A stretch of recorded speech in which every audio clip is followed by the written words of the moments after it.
Okay, oops. There we go.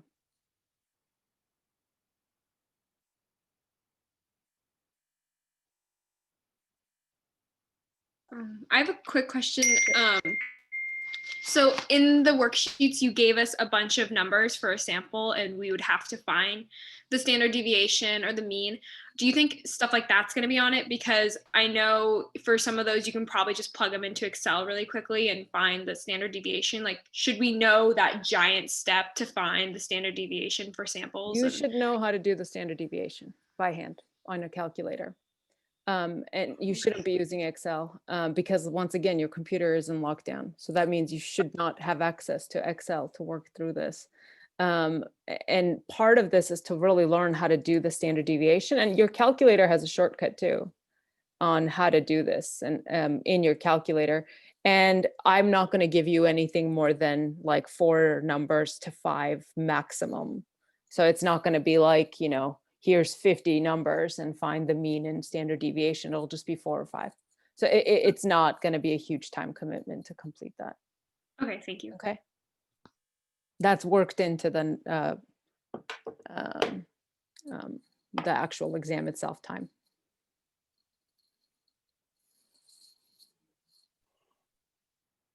I had a question on the F-test. Mm-hmm. So I know before we learned how to do the F-test, we had to like guess or like assume, like there was ways to try to guess if the population standard deviations were equal or not. To figure There's out no way to guess, but that's fine. Yes. Yeah, well, whatever it was, how we would just differentiate it before we learned the F-test. I'm assuming we just skipped that whole thing. Yes. There's no way to differentiate it. That was just like just to kind of learn how to do the t-test before you do the F-test. But yeah, you'd have to do the F-test to know which t-test to conduct. Yep. That's what I thought. Thank you. Unless it's a paired t-test. Oh, sorry. Sorry, go ahead. My computer glitched. Which was the part that we didn't have to know how to do or have to do? I have no idea where that was. You don't have to use Excel to create an output, so you don't have to do data analysis. Okay. So Jared, unless it's a t-test of like a paired t-test, in which case the F-test is irrelevant. I have a question. Yep, go ahead. This is for establishing Z critical values. So in a case where you find like what you're looking for in the body of the Z table, and you find that the number, like it's in between 2 numbers, the exact value. So for example, if you had like 0.495, I think round up is 0.495 and 0.4951. Would you round up or down? Up. Okay. Thank you. Mm-hmm.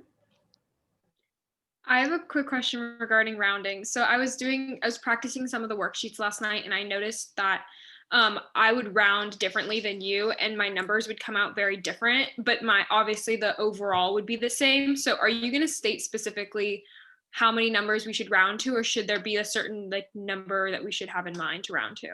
So by default, 2 is fine to 2 decimal places, but in any case, just make sure you read the question at hand, right? So that's really going to be the most critical part, is just read what the question's asking you. But default 2 is pretty much sufficient, because here we're not, like when we were doing Z probabilities, like in chapter 7 and 8, then it was important to round to 4 decimal places, but here 2 decimal places is sufficient.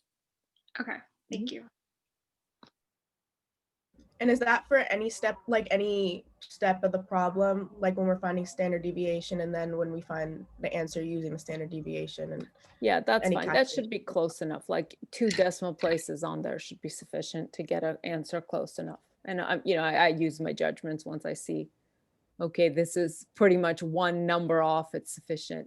It's not like Connect where it gets really, really nitpicky about how it's rounded. So it's fine. I use different judgment when I grade those there. Professor, Mm-hmm. When you give us like a data set and we need to calculate the standard deviation, do we need to create a table and show you the entire calculation, or as you say, we can do a shortcut and use a calculator and you can use your calculator. It's fine. We don't need the entire table. No. Awesome.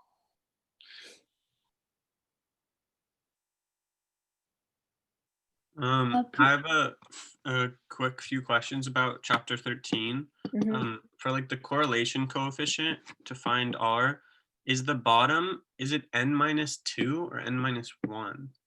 I don't know. What does the textbook say? Sorry, that's not something I know off the top. There's like some equations I know, but chapter 13 is where my I can't remember them off the top of my head. I'll have to find the formulas. I think it's Uh-huh. n minus 2, but in one of the sources that was online, it said n minus 1. Well, I was just confused because like in the lecture, in the Uh-huh. beginning, you wrote n minus 2 for the formula. Oh, And then it's the n actual minus 1. problem, you used n minus 1. It should be n minus 1. I must have just made a Oh. mistake on that one. Yeah, it just always refer to the. I'll send you guys a formula sheet. That's not like don't worry about that. I'll send you guys a formula sheet for the exam. I could actually just send it to you guys now so you guys can have a look. And can I Um, also ask one more question when you're sure. done with that? Go ahead. Go ahead. Ask. So for like when you're testing like the R and testing the slope Mhm, for like the regression and everything, mhm, do you for your degree of freedom, do you mhm. use n minus 1 or n minus 2 for that? It depends. Let's see. I think it's n minus 1, but I can't remember off the top of my head. I'll need to open that. Again, some of these I can remember and some I can't. So that one I can't remember. Okay. What does it say in the textbook?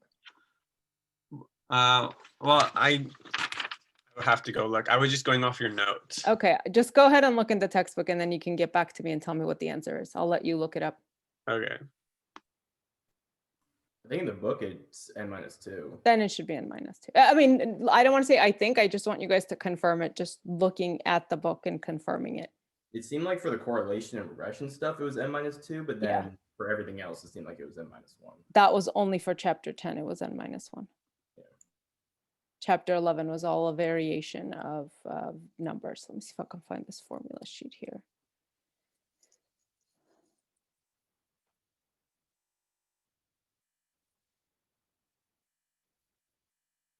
Is this it? This should be pretty much the entire formula sheet from the textbook, so you guys can have a look at that. I think that's the right one. Yeah, this doesn't say degrees of freedom, except the chapter 11 one, but pretty much it has all the other equations for each chapter.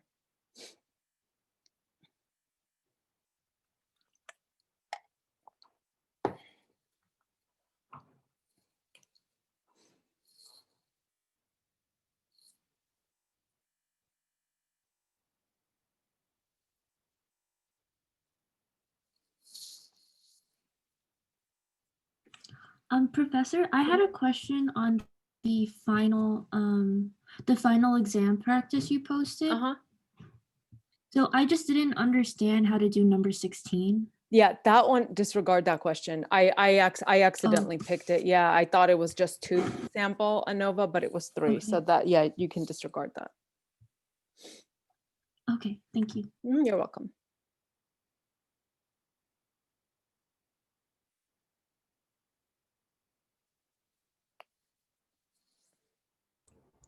It's only over like 10 through 13, right? Yep. Okay.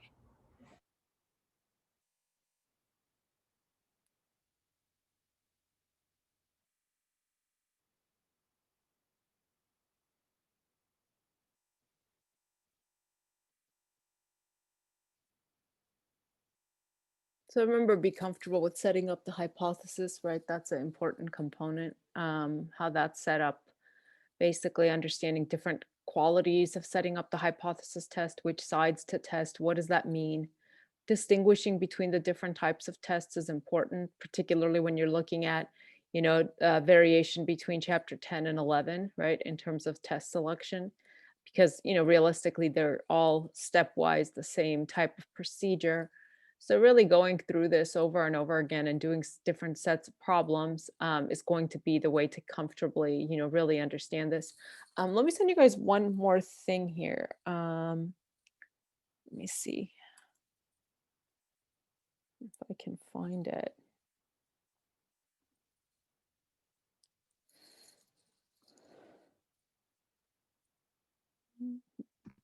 Okay, looking in the book, it says the correlation coefficient, it's n-1. Okay, then that one's n-1. And what about the slope?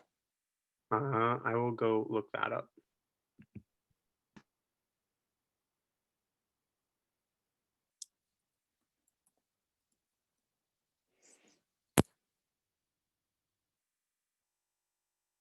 Maybe I can't find it. I'll have to email it to you guys. Just to read the Excel table, just a document that tells you each of the components. So you guys can have that as a reference.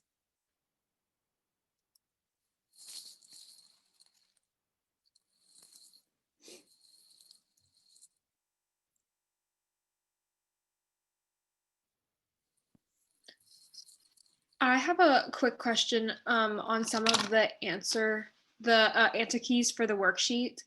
I was going over those and there was a couple problems where I don't know if I was putting it into my calculator wrong, but I might have lot of- calculated wrong too. So that's, Okay. it does happen time to time. More Yeah. so, yeah, like, you know, sometimes I don't have a like a nice calculator. So sometimes when I'm going through it, I've made a few mistakes here and there. So Okay. just kind of just follow the procedure. It should be fine if it's not exactly the right answer. Okay, and then there is another one for the F test. I know we're supposed to put, when we're doing the decision rule, aren't we supposed to put the sample number with the higher variance on top? Yep. Okay. No, yeah, variance, yeah. Yeah, because I think one of the problems you flipped it, but I didn't know if I was like doing something wrong. But that wouldn't happen because I must have just put it that way, but the answer wouldn't make sense if it was flipped because it would be less than 1. So I must have wrote it, but I put the correct answer. I need to go look back at it, but it was like I was just confused or something. I don't know, something or other. So I just wanted to clarify. Check it out. Yeah, just show me the question because the F test statistic should always be greater than 1. And the one, once you put the one with the larger variance on top, you always guarantee that. Okay, let me go look at it real quick. Okay.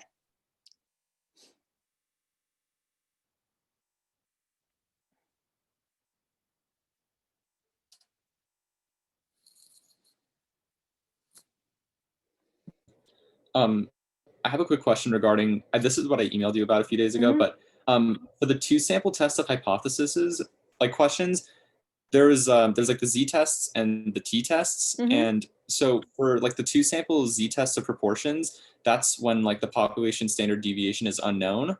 But also for both the tests. For proportions, it doesn't matter. The standard deviation is irrelevant for proportions because it's proportions. So it's not given because it's not relevant. You're given a very different set of data for the proportions. So that one, you know, you're given like, I don't know, I think the one we did in class last time with the, I don't know, was it Republican versus Democrat and what they voted for or something like that? So you just have N and you have X, that's it for each sample. But when you have the T table, like if it's a T statistic, then the standard deviation is important because there actually is a standard deviation, but proportions don't have standard deviation. So the proportions also, you can think of it like, like qualitative information or yeah, it is qualitative. Yeah. Okay. Yeah, it's qualitative. Again, just a simple way to see it is you're only going to be given an X and an N, a sample size, which is far less data than you'd be given, you know, for any of the T tests.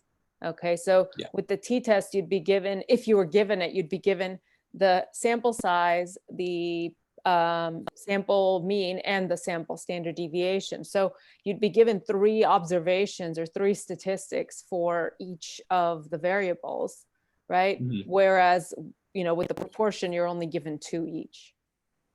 I see.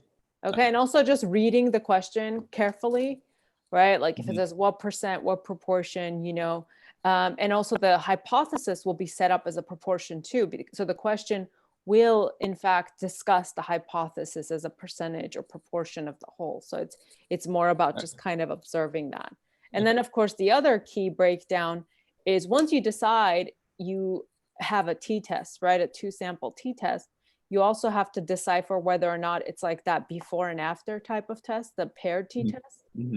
And then, that's your final assessment. If the answer is no, then you do your F test and decipher basically I see. which is if it's the pooled or unequal. Okay, thank you.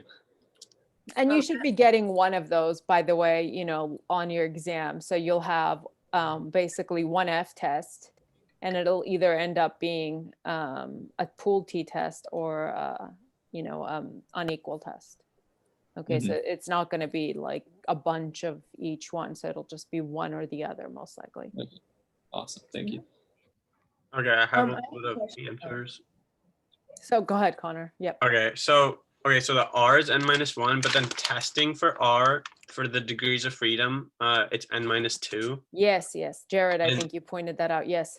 And then what do you for the testing for the slope of the regression, it's also n-2. Okay. So consistently degrees of freedom for chapter 13 is just n-2. Except for forever. when you're doing like the R. No, that's a denominator. That's Okay. not the degrees Okay. of freedom. Yeah. When testing, yeah. Yeah. N So minus when you're testing the degrees of freedom, n-2 is the denominator for chapter 13. I mean, is the degrees of freedom for chapter 13. I have a question, Sure. kind of relating to the second to last one we were talking about. Mm-hmm. But for some reason, I always seem to conduct a z-test when it's supposed to be a t-test and vice versa. So what are some of the keywords we could look out for besides like, oh, this is the sample standard deviation, this is the population standard deviation, when we're trying to figure out which test to use between the z and the t? Like, Like, that's your key. I know, because I know some of them were like, oh, based on Yep. like internal documents. I didn't know if there was any other ones that would highlight the difference. Based on past studies, stuff like that. Like when it sounds like the standard deviation is coming outside of the data you have, typically it's a population standard deviation. And in terms of ordering of the language, like one thing you want to look at is, do I get so basically if you're told the standard deviation after you're told the sample size, it's usually a sample standard deviation. Okay. Okay, so, but in any case, it's just really about, spending a little more time reading the type of questions we've seen. But again, based on past studies, based on internal documents, stuff like that, those tend to mean their population standard deviation. Sample standard deviations would say, based on this sample, this was the mean and standard deviation, right? Or we select a sample of whatever, and this is the mean and standard deviation. So it's more about just reading the ordering of the data that's being given to you. That's important as well.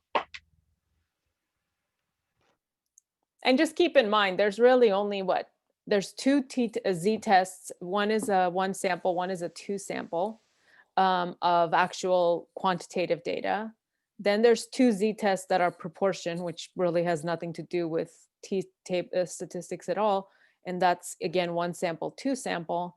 And then you have about 4 types of different t-tests: the one sample, the pooled, the unequal, and the paired. So, if that helps, it's just good to kind of go through the different listing of the different types of questions. Like if you guys were to prepare like a sheet or something, like if you reference that document that's in Brightspace, that basically says these are the 5 types of t-tests. Right. I mean, if you follow kind of the lectures, you'll get pretty much every single variation of question types across. So that would be a good way to prep your study material, like to make notes for yourself. Like, one good way to study is to kind of see what you remember just off the top of your head and create like a guide for yourself. So, for example, you could start like, just take a blank piece of paper, just, give yourself a good, half hour, take a blank piece of paper and say chapter 10. What was in chapter 10? Well, we had one sample hypothesis test. This was the 6 steps, etc. Right? There was 3 types of tests we did here. Like write that out for yourself, because then you kind of have this guideline, right? And you're testing to see what you remember. And then let's say, oh, I don't remember this component. Then when you go back and investigate to look for it, now you're learning in a very different way than if you were just basically kind of following the notes or following the lectures. Like this is basically more, it's coming from you rather than from me, which is actually where actual learning occurs. So that's one way of studying as well. I actually found this specific. Oh, you did? Yeah. So is that okay if I share it real quick? Yeah, no, that's fine, please.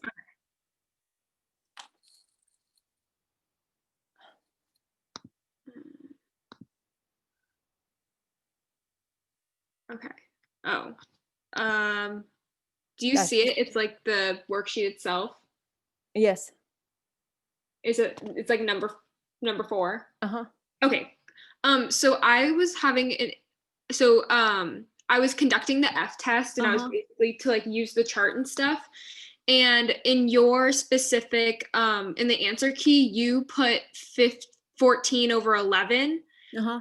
But I think it's 11 over 14, right? Because it looks like the dual earner has a bigger variance than the single earners. So then it just, to get the number for the F, it was just a little off, and I just didn't know if I was. No, that's okay. Yeah, that's fine. Okay. It was just on accident. It was like I kept, this is a question when I was going through it, I just kept reading it wrong.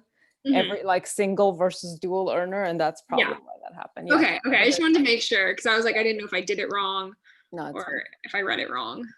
That's no, it's always just keep that in mind. The larger variance goes on top. Yeah. Okay, thank you. That's so here we go. Here's something important. Unlike me, take the time when you're reading these questions, just write it for yourself, like write it as it starts. So create, like, let's say there was single earner, dual earner, right? So label a piece of, on your notes or your worksheet, right? Have one column here. Let me show you guys.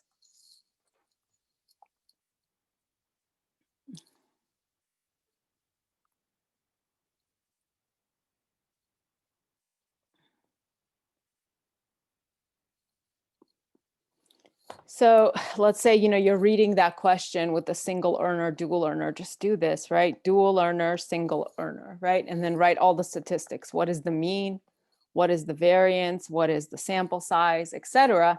So now you have a list, and then it's much easier to decipher. Whereas if you keep going back and trying to read that paragraph, it just keeps getting more challenging to fully read it, especially in like a test taking scenario.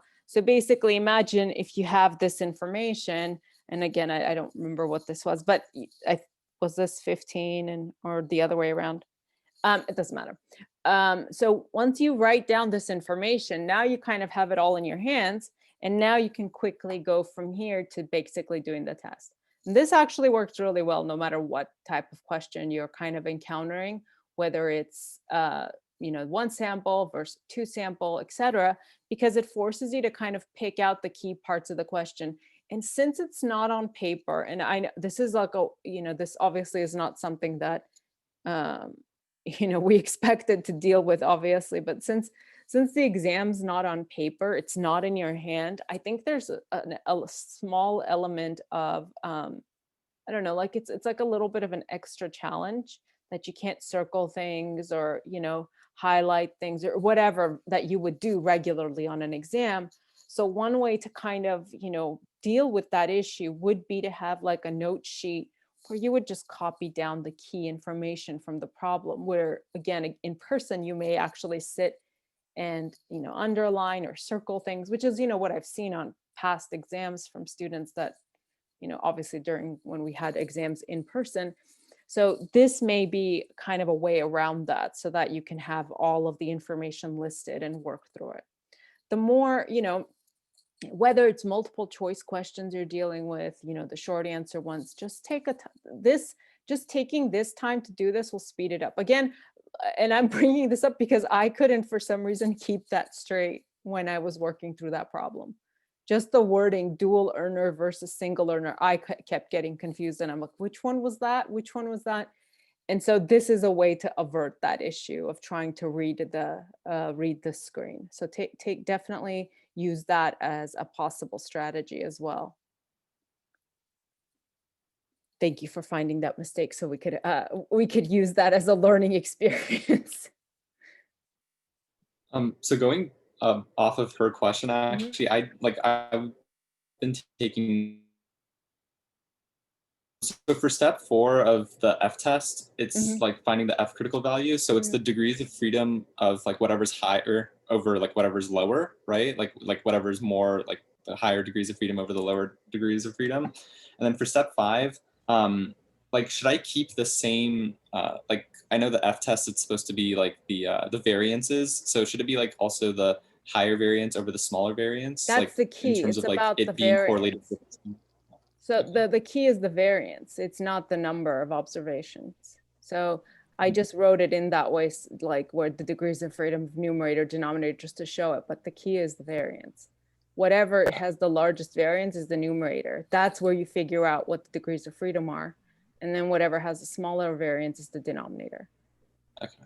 Okay, so just tell yourself, like as a key memorization tool, is that the F test should be greater than 1. And basically what'll happen is if you put them in reverse, right? If you had them in reverse, you'd get a smaller number smaller than 1. And so you'll say, oh, oops, I made a mistake. Let me go flip that. Okay, so that should just be like recorded in your mind that the F test should always be greater than 1. Okay. Thank you. I have one question. So let's say like before like you're doing the F test, they give you like the standard deviation instead of the variance. Do you just square both of them? Yes. Okay. I have a question, Mhm. Professor, on Right. the in-class review we did last week. Mhm.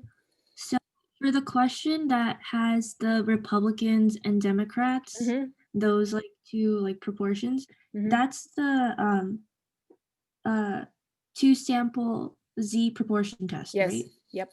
Okay. Okay. Thank you. Mhm.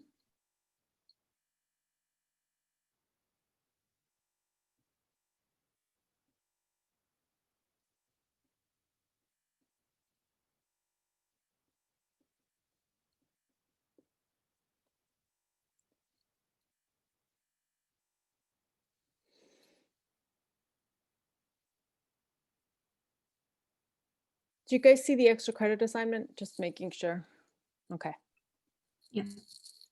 Where is it? It's in Brightspace. Oh, did I email it to you? What did I can't remember now. It's in Brightspace. It's in on Brightspace. Brightspace. Yeah. When does it due? Monday? Next Monday. Okay.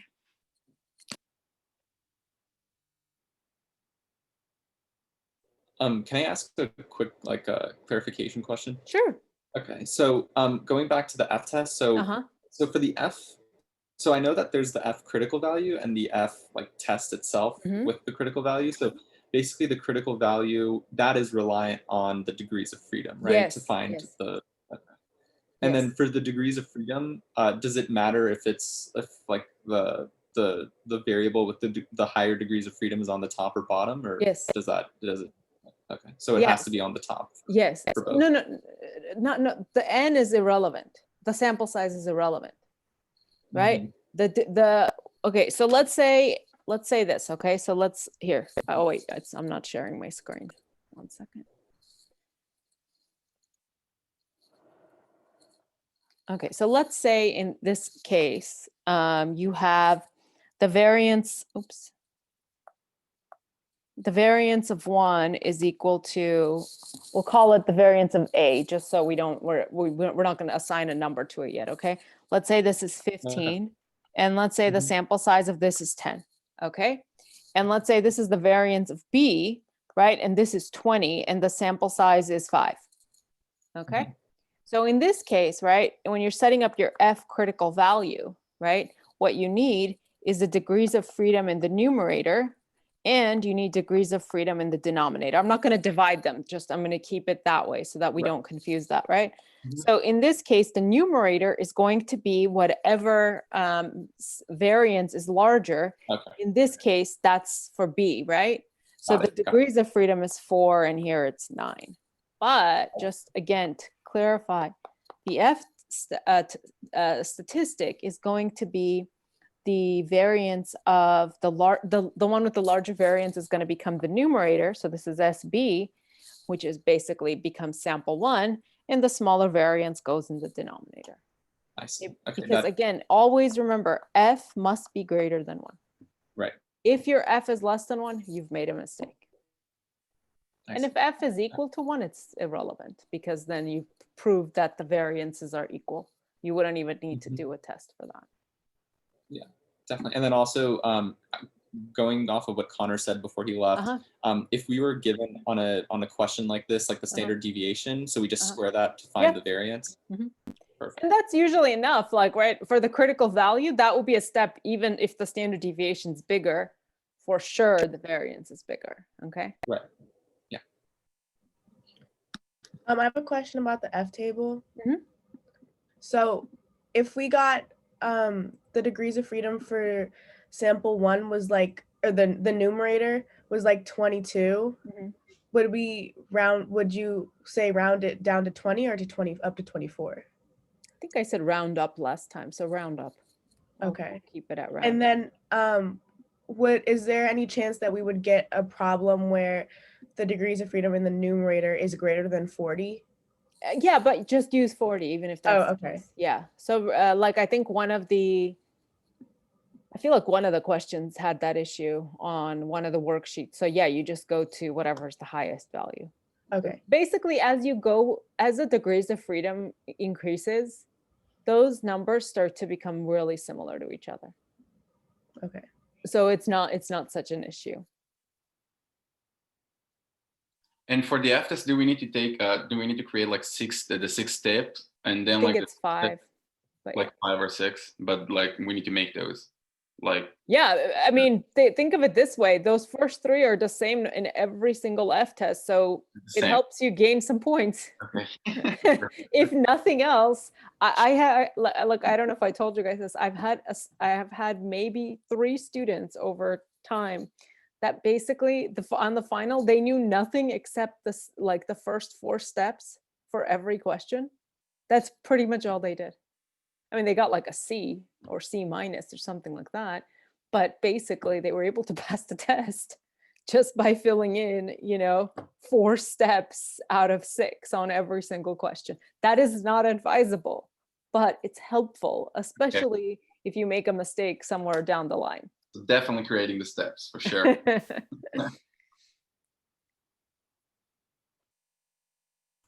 I had a question on p-values. Very much for the t-value. The z-value for the p-value is not too bad, but for the t-value, isn't it whatever your test statistic was, you go your degrees of freedom on the t-value, find where the value between where it would be, yeah. And it's basically between the 2 level of significance. Yes. Right? Yeah. And does it matter? Because I know on some like the homework or something, it was, it was better to know like which one it was closer to. Do we just have to say it's between like 0.05 and 0.02 or something? That's fine. Yeah. You don't have to say which one it's closer to.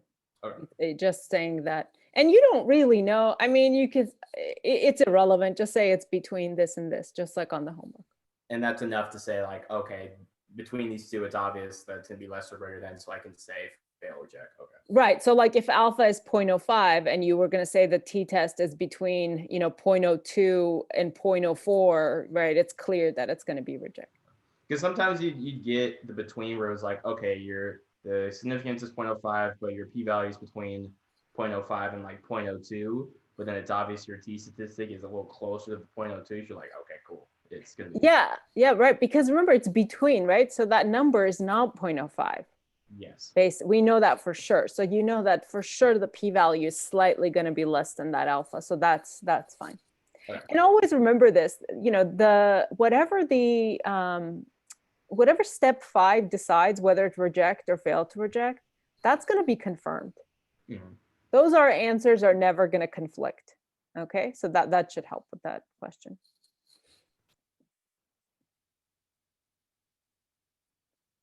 Professor, I have a question on testing the slope of the regression line.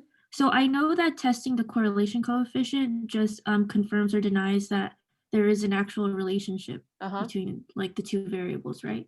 So what does the test for the slope of the regression line test again? It basically tells you that the slope is different than 0. So the linear regression, the slope of the linear regression It's basically different than 0. So you have Oh, a, okay, okay. yeah, so So there it's is some kind of line, right? Whether it's positive or negative, it doesn't tell you, you'd have to test for that, but it confirms that it's different than 0, and that's the key. oh, okay, okay. Thank you.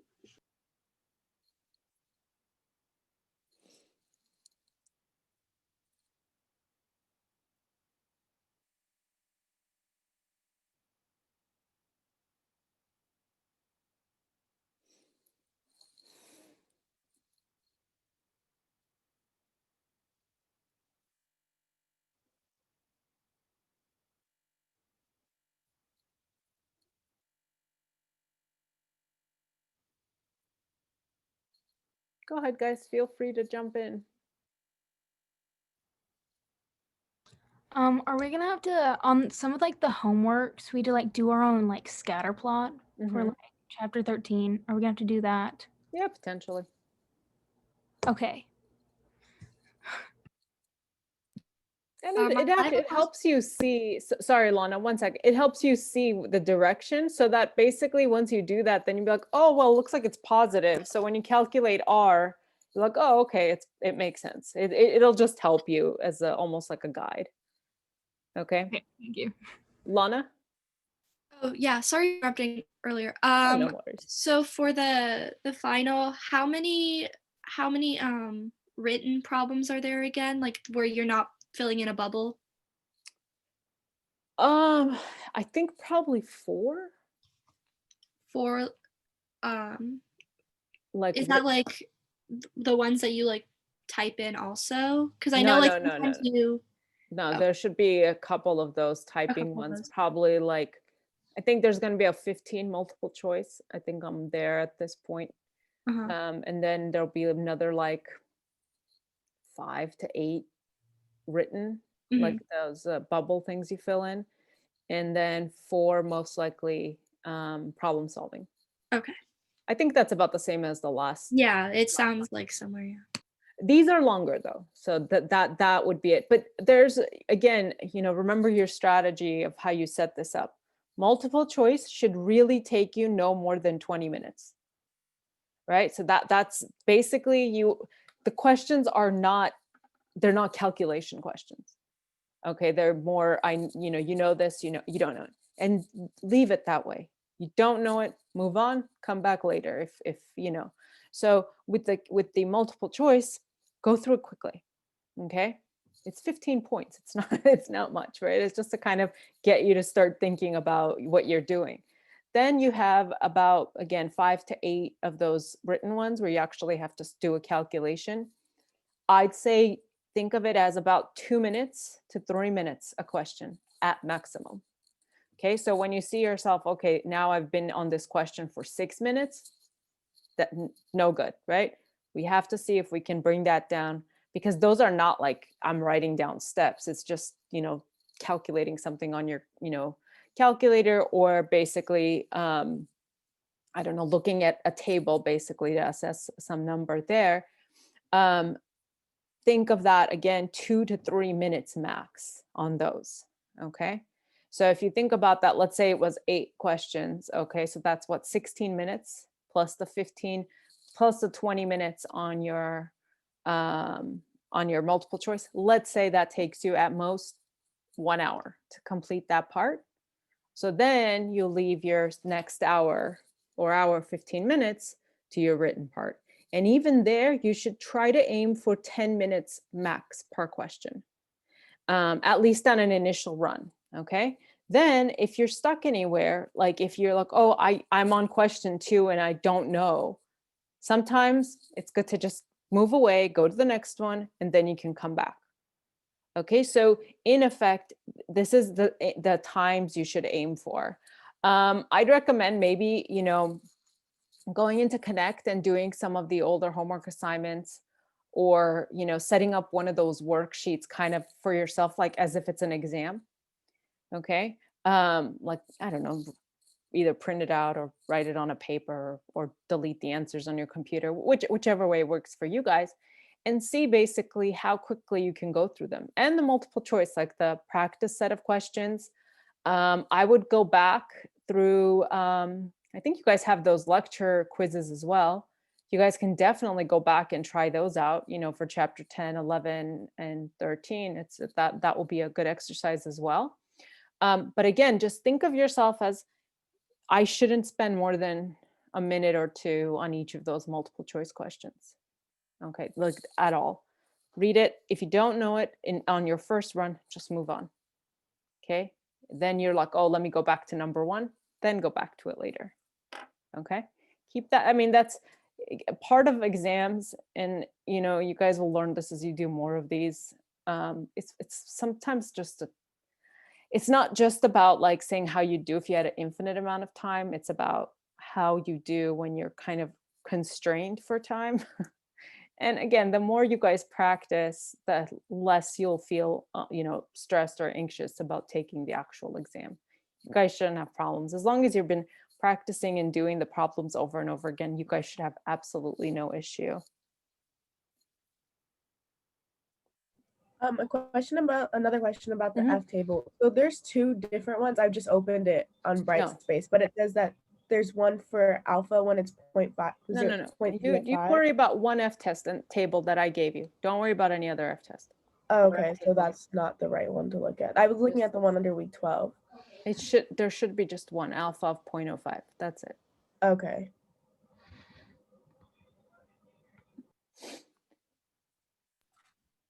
Professor, I have a question on the file that you shared with us, the formula PDF. So for chapter 13, like for the formula for like standard error of estimate, there's this called SSE, and I just don't know what that stands for. So whenever you see something you don't recognize, don't worry about it. Okay. And SSE is basically you see where it says use the equation right above it. Don't worry, this is what I've shared with you, but on the exam I won't include all these weird things, right? That you see equation 13-7. Yes, that's it. That's the same equation. Right? Okay. So that SSE stands for standard error of estimate. Okay. So don't worry about that. That's fine. That's your SSE. So just use equation 13.7. If you look at this, there's a lot more equations as it goes through, but we're not concerned about them. To add on to that, so would the equation 1310 and 1311, would we just disregard those ones too? If you've never seen it, yes. Okay. Yeah, if I haven't used it, there's no reason to assume that would be there. Which one did you say? 9? Which 1310 and 1311. Well, 1310 and 11 we did do. Oh, okay. We for confidence interval and prediction interval, that was the second part of chapter 13. Okay, got it. Thank you. I just have a quick question. Sure. Will we have to know how to find like the linear equation, or will it look like this? Both. Like that little chart thing? Both. Okay.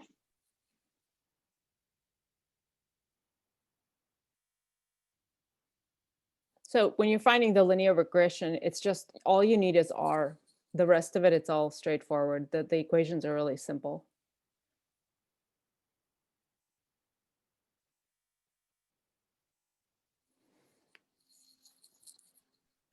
I'm gonna head out now, Professor. All Thank you for right. your help. You're welcome. I'm gonna go too. Thank you so much. All right. You're welcome. Thank you, guys. I'm glad we found a time that accommodated, well, at least 30% of all my classes. Well, that's the majority. Well, actually, what's interesting is the people whose faces I could see today is basically the people's faces I see on any given lecture day, except from different classes. So today I was a little overwhelmed that my screen was full of faces. Okay, Something new.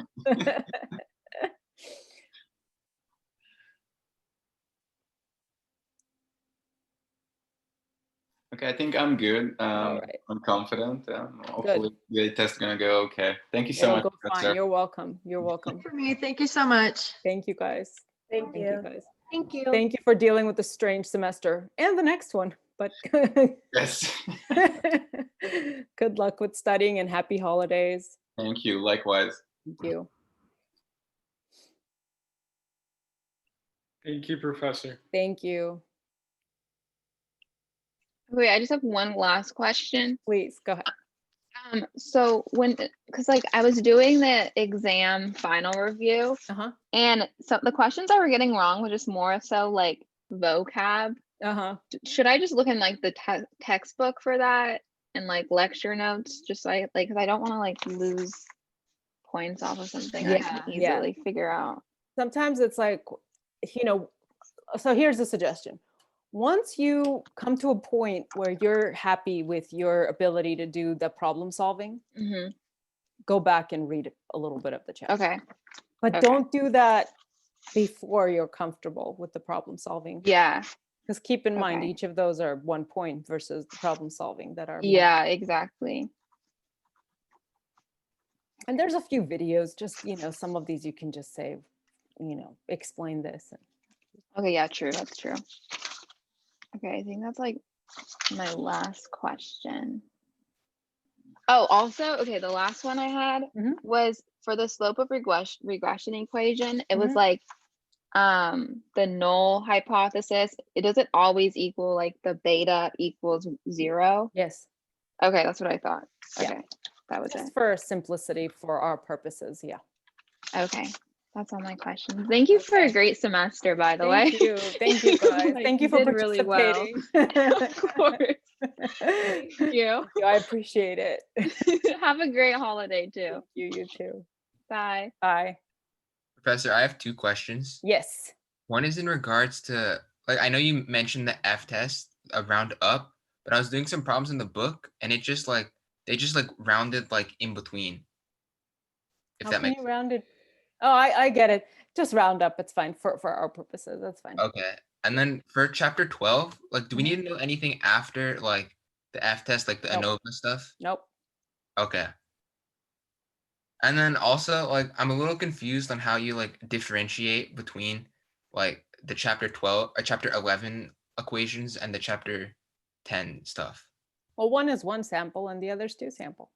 So Okay, so basically when it's 1, you just do chapter 10 and 2. Yep. Oh.